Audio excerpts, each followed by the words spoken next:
The night they were born, thunder cracked the sky like a curse, and rain poured down so fiercely it seemed the heavens themselves were grieving. In a forgotten corner of the countryside, in a shack held together by stubborn nails and prayers, a single oil lamp flickered as a woman gave birth to twins on a dirt floor soaked from the storm outside. No one expected them to survive. No one expected them to matter. But 25 years later, the world would remember their names and their graduation day would make headlines across the nation. The storm came early that spring, rolling in like a warning no one understood. Most of the town had already taken shelter. Windows were boarded, streets were empty, but inside a collapsing wooden shack at the edge of Pine Grove, someone was fighting for life, 2 lives.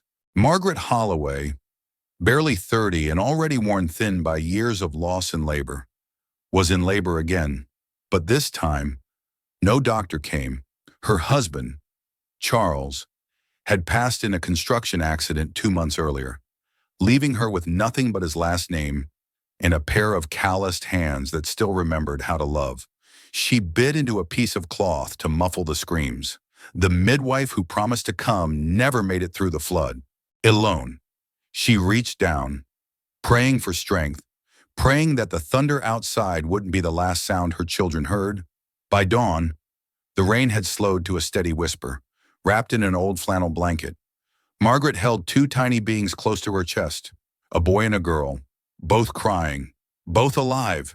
She whispered their names between sobs, Isaac and Isla. The roof still leaked. The firewood was damp.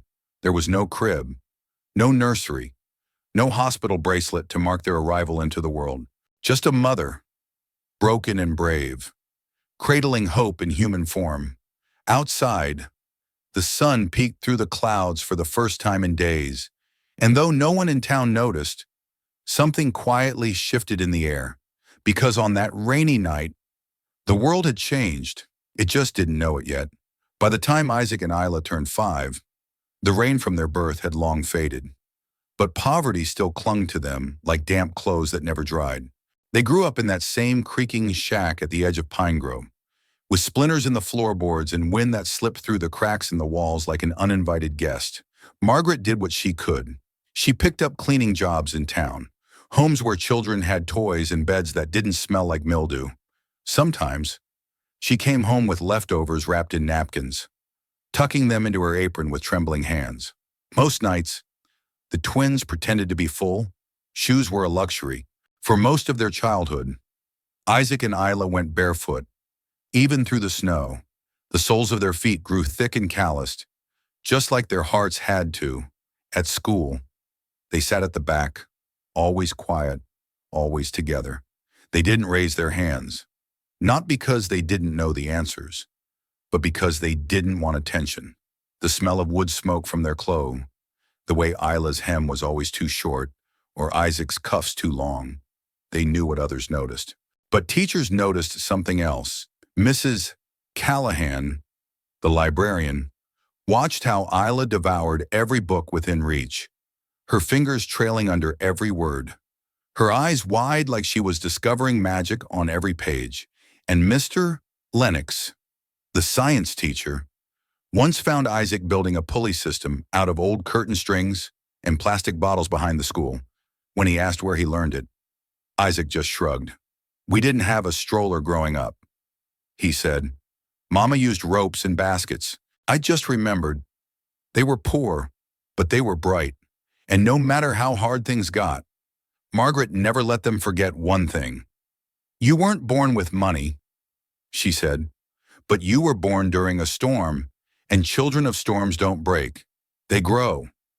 The kids in town called them the Rain Twins, sometimes out of wonder, sometimes mockery, but Isaac and Isla never let it touch them. Their world was small, but their dreams were enormous. And somewhere between the hunger, the hand-me-downs, and the hurt, a quiet fire began to burn inside them. They didn't yet know where that fire would take them, but they knew one thing. They would not stay here forever. It was a Thursday, muddy, cold, and unremarkable, until a stranger showed up at Pine Grove Middle School wearing a tweed coat and glasses too large for his face.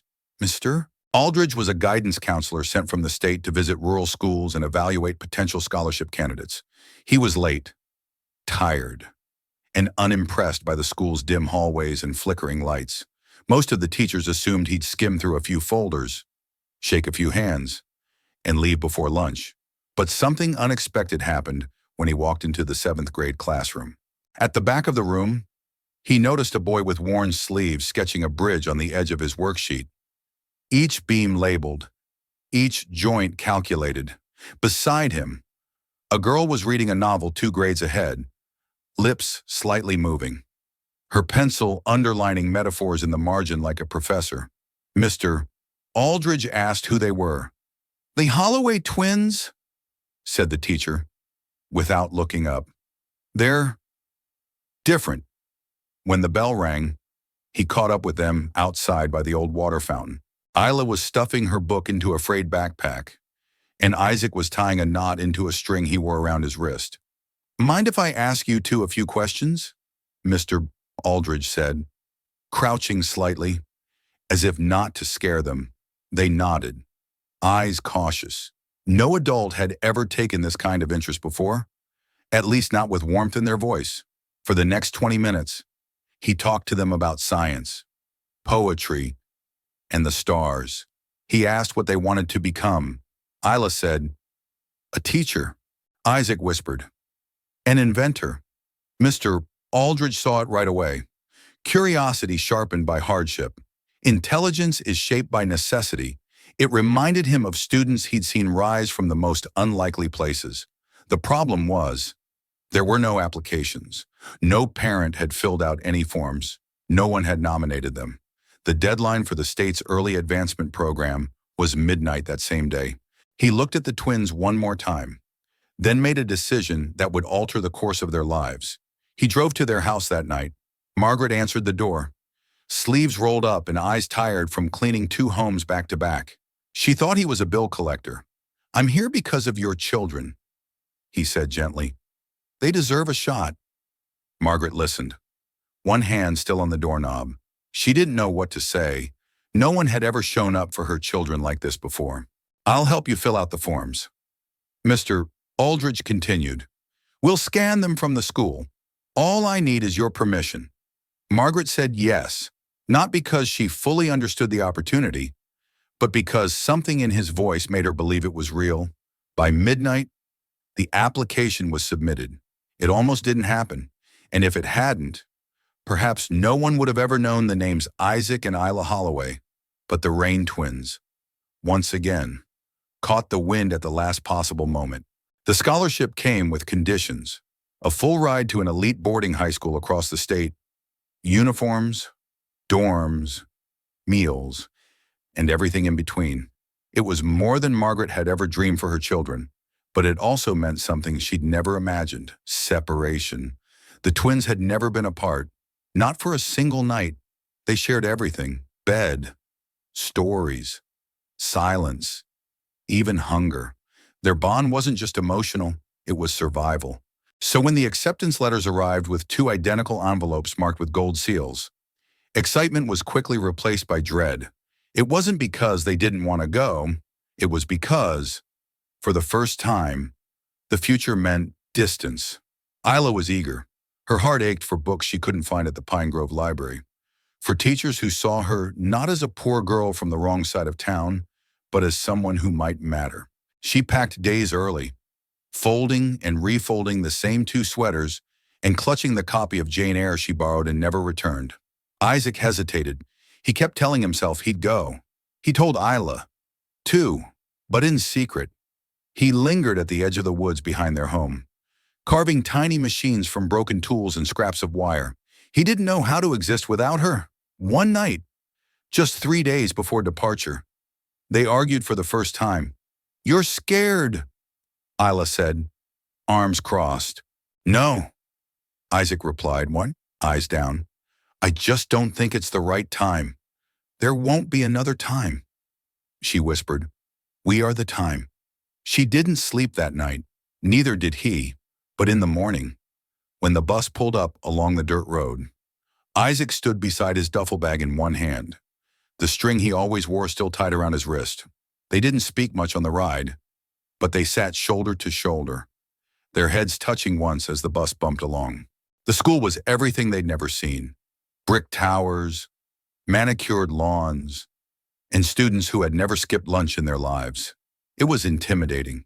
It was unfamiliar, and it was now their home. They were placed in different dorms, had different teachers, and slowly, inevitably, different lives. Isla thrived in literature and history. Isaac buried himself in robotics and mechanical design. They made new friends, laughed in separate circles, ate at separate tables. And though they saw each other in the halls, something had shifted. The distance wasn't just physical anymore. One evening, months into their first year, Isla found a small note folded into her locker. It wasn't signed, just 3 words, scribbled in careful handwriting. "Still your storm." She smiled, and for the first time in weeks, she slept peacefully. By the time senior year arrived, Isaac and Isla had carved 2 very different paths, but both were marked by excellence. Isla had become a literary star. She won essay contests, represented the school in statewide debates, and was known for reading entire novels over a single weekend. Her words held weight, not just in class, but in the lives of students around her. Teachers said she had an old soul and a voice too wise for 17. Isaac, meanwhile, had built something no one expected, a working prototype of a flood detection device designed for rural homes like the one they'd grown up in. He'd spent months testing it in the school lab, coding through the night and soldering wires with trembling, exhausted fingers. His model was chosen for the state science fair. But what made it different wasn't the technology, it was the heart behind it. When the judges asked about his inspiration, he didn't mention any inventor or famous engineer. He simply said, "My mother used to place tin bowls around the house to catch rain. I figured we could do better than that." The media picked up the story. First, a small tech blog, then a regional paper, then a morning talk show called it "the invention that came from the storm." Photos of Isaac, slightly hunched, wearing a shirt too big and eyes too serious, spread across news outlets. Isla's essays, meanwhile, found their way into national publications. One piece titled, "What It Means to Belong When You Never Have," went viral after a university professor shared it on Twitter. Her words touched thousands. Letters poured in from strangers, young women, immigrants, single mothers, saying they had never felt seen until they read her story. The twins had become extraordinary, but no one knew they were related. Not yet. The school's guidance counselor, the same Mr. Aldridge who had discovered them years ago, decided it was time. He called the local paper and told them about a story they had missed. 2 children, born in a storm, raised in poverty, accepted to the same prestigious school. And now, graduating, both at the top of their class, on the same day. The editor was skeptical until he saw the baby photo Margaret had kept all these years. 2 infants curled under one threadbare blanket, cheeks pink from cold and lungs full of fight. The article went live the next morning. Twins born in poverty, now valedictorian and innovator changing the future. It spread like fire. By the time graduation day arrived, news vans lined the school gates. Reporters jostled for interviews. Cameras zoomed in as Margaret, still in her old coat, hands trembling, stepped onto campus for the first time in years, holding a small photograph in her purse and trying not to cry. The ceremony began. Isla took the stage first. Her voice was calm. Her speeches honest. She didn't talk about success. She talked about muddy shoes and quiet lunches and the power of being underestimated. Then came Isaac. He didn't read from a paper. He spoke from memory. "I used to think storms were something to survive," he said, glancing at Isla. "But now I know. They also bring things to life." The audience rose in thunderous applause, not because of grades, not because of medals, but because in a world so often driven by privilege, 2 kids from nowhere had reminded them what resilience looked like. After the applause died down and the diplomas were placed into trembling hands, Margaret waited under a tree at the far edge of the campus. just close enough to see, but far enough not to intrude. She didn't like crowds. She never had. But when she saw Isaac and Isla walking toward her, caps in hand and eyes glistening, she could no longer hold back. Her arms opened wide, and they fell into them like children again, no longer valedictorian and inventor. Just her babies, born in a storm, raised in silence. Now standing in the light, they sat on the grass for a long while, just talking, laughing, remembering things they hadn't spoken of in years, like the time a raccoon broke into their roof and Isla named it Professor Sniff, or the winter Margaret cooked stew from a single carrot and made it taste like hope. Then Isla reached into her graduation robe and pulled out a folded slip of paper. She handed it to her mother with a smile that trembled slightly at the corners. "What's this?" Margaret asked. Isaac leaned in. "It's a contract." She unfolded it slowly, expecting a joke, but it wasn't. It was a notarized deed of purchase for the old carpenter's shed in Pine Grove that had once belonged to Charles, their father. The shed had collapsed years ago. No one had touched it since, but the land was still there, the memory still there. "We bought it back," Isla said, her voice cracking. "Together?" Isaac nodded. "And we're going to rebuild it." "Otto." Margaret didn't speak, couldn't speak. Her hands trembled as she touched the edge of the page. "Papa always wanted to build furniture again," Isaac said. "You always wanted to teach kids how to read, so we figured, why not both?" They had a plan, a community space, part workshop, part reading center, a place where children with no shoes could come and learn to make things with their hands, and see the world through books when the world outside was too hard. It would be called the Storm House, in memory of the night they were born, and all the nights they almost gave up. They would fund it with their scholarship grants and the first checks from Isla's book deal and Isaac's licensing agreement for the flood sensor. But they would build it by hand, with sawdust under their nails, just like their father had taught them. Margaret wept, not from sadness, but from something deeper. The kind of weeping that only comes when years of sacrifice are finally answered, with something beyond what she ever dared to dream. "I thought I raised you to leave this place," she whispered. "You did," Isla said gently, "but you also raised us to return, with purpose." The townspeople of Pine Grove were used to rain, but that June morning, when the sky darkened and clouds rolled low over the hills, something was different. It wasn't fear or inconvenience they felt. It was anticipation. A banner hung across the entrance to Main Street. Grand opening of the Storm House, honoring Margaret, Charles, and the Holloway twins. Cars began arriving early. Locals, teachers, former classmates, even people who had once dismissed the Holloways, now stood in line, umbrellas in hand. Reporters returned, photographers milled about. Capturing the moment a forgotten town remembered its heart, and just like the night they were born, it began to rain. But this time, the drops felt soft, gentle reminders of how far they'd come. Margaret stood on the front steps of the new building, her hands no longer trembling.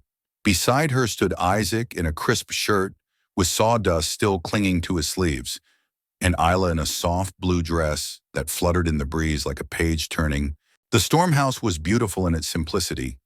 Warm wood beams reclaimed from the original carpenter shed, large windows letting in the gray light, shelves filled with books, and a workbench lined with children's tools waiting for little hands to create. Isla stepped up first, her voice calm but powerful. "This house," she began, "was built not from wheel, china, but from the resilience of those who were told they had nothing to offer." She paused and looked out over the crowd. "We were raised in a place where the rain often leaked through the roof, but we learned to dance in it. And today, we invite every child who's ever felt small, every parent who's ever worried it wasn't enough, Sur, to find shelter here." Isaac followed. His words were fewer, but just as full. "My father never lived to see this, but his hands are on the walls. My mother never gave up, and because of her, neither did we." He turned to her, voice catching. "This is your home. Mama, Always. The ribbon was cut, not with scissors, but with a hand-carved chisel from Charles' old toolbox. And, as the doors opened, the rain picked up slightly, but no one ran for cover. They walked inside, dripping and smiling. Children wandered toward books. Others are toward the tools. And in one quiet corner, a little girl stared up at a wall-sized photograph of two tiny babies wrapped in a flannel blanket. Underneath it, the caption, "Born in a storm, raised in love, returned with purpose." That night, the rain continued, but instead of leaking through the ceiling of a forgotten shack, it tapped gently against the windows of a house built from hope. Inside, laughter echoed. Inside, light glowed. Inside, a promise had been kept. Sometimes, the most extraordinary stories don't begin with privilege or power, but with a single act of survival in the darkest night. Isaac and Isla were not meant to be headlines. They were meant to disappear like so many others born in the shadows. But through love, sacrifice, and an unbreakable bond, they did more than survive. They returned with purpose. And in doing so, they didn't just change their own lives. They changed a town. They changed what's possible. If this story touched your heart, don't forget to subscribe for more powerful stories like this one, because sometimes the quietest beginnings lead to the loudest legacies.